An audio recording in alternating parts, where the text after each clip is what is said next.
Senior Tigers Bangladesh সেনাবাহিনীর সর্বজ্যেষ্ঠ battalion এবং ইতিহাস, ঐতিহ্য ও গৌরবের প্রতীক। সৌম্য, শক্তি, ক্ষিপ্রতা মূলমন্ত্রে উজ্জীবিত এই ব্যাটালিয়ন সর্বক্ষেত্রেই প্রথম ব্রতে বলিয়ান। দ্বিতীয় বিশ্বযুদ্ধ শেষে বাঙালি সৈনিকদের সাহসিকতায় নতুন করে বাঙালিদের নিয়ে একটি রেজিমেন্ট প্রতিষ্ঠার দাবি উত্থাপিত হয়। মেজর গনি এই দাবিকে জোরালো করেন এবং এরই ধারাবাহিকতায় 15 ফেব্রুয়ারি 1948 সালে ইতিহাসে জন্ম নেয় সিনিয়র টাইগার্স। সিনিয়র টাইগার্সের জন্মের মধ্য দিয়ে মূলত দি ইস্ট বেঙ্গল রেজিমেন্টের যাত্রা শুরু হয়, যা টাইগার্স ডে হিসেবেও পরিচিত। সর্বকালের সর্বশ্রেষ্ঠ বাঙালি, স্বাধীনতার মহান রূপকার, জাতির পিতা বঙ্গবন্ধু শেখ মুজিবুর রহমানের স্বাধীনতার ঘোষণা ও নেতৃত্বে সিনিয়র টাইগার্স 1971 সালে মুক্তিযুদ্ধে ঝাঁপিয়ে পড়ে এবং 185 জন সদস্য বীরত্বের সাথে শাহাদাত বরণ করেন।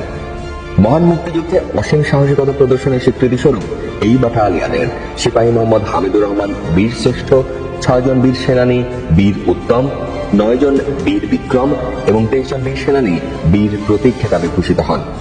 পরবর্তীতে মহান স্বাধীনতা যুদ্ধে বীরত্বপূর্ণ অবদানের জন্য জাতির পিতা বঙ্গবন্ধু শেখ মুজিবুর রহমান সিনিয়র টাইগার্স পরিদর্শন ও অভিনন্দন পত্র প্রদান করেন।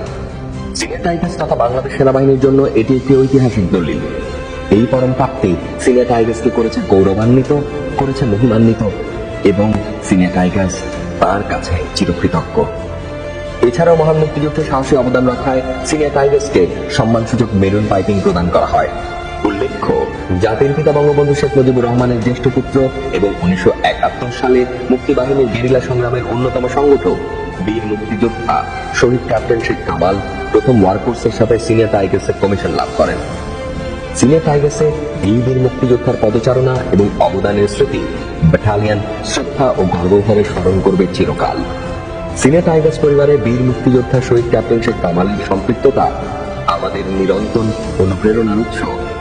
শহীদ ক্যাপ্টেন শেখ কামালের কমিশন প্রাপ্তির কোর্স রিপোর্টটি আজও সিনিয়র টাইগার্স সম্মান ও গৌরবের সাথে সংরক্ষণ করে আসছে।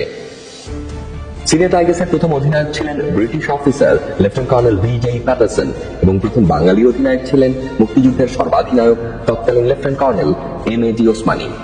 অদ্যাবধি সর্বমোট 54 জন অধিনায়ক এই ঐতিহ্যবাহী ব্যাটালিয়নকে সামনের দিকে এগিয়ে নিয়ে গেছেন। বর্তমানে লেফটেন্যান্ট কর্নেল গোলাম কিবরিয়া খন্দকার এই ঐতিহ্যবাহী ব্যাটালিয়নের 55তম অধিনায়ক হিসেবে দায়িত্ব পালন করছেন।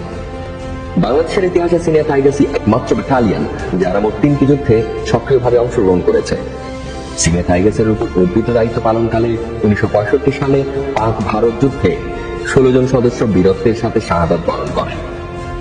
ওই যুদ্ধে অসীম সাহসিকতা প্রদর্শনের স্বীকৃতি স্বরূপ এই ব্যাটালিয়নের 3 জন সিতারাই জুরত, 1 জন ইমতিয়াজি সনদ, 1 জন তমঘাই বাসালাত, 9 জন তমঘাই জুরত ও 2 জন তমঘাই কায়েদ-ই আজম খেতাবে ভূষিত হন, যা ছিল পাকিস্তান সেনাবাহিনীর সকল ইউনিটের মধ্যে সর্বাধিক।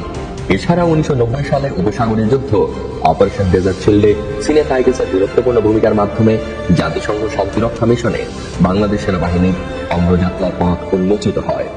এই ব্যাটালিয়ন শ্রেষ্ঠ ব্যাটালিয়নের মর্যাদা হিসেবে 26 ফেব্রুয়ারি 1962 সালে প্রথমবার ও 2রা ডিসেম্বর 1986 সালে দ্বিতীয়বারের মতো সম্মানজনক রেজিমেন্টাল কালার প্রাপ্ত হয়।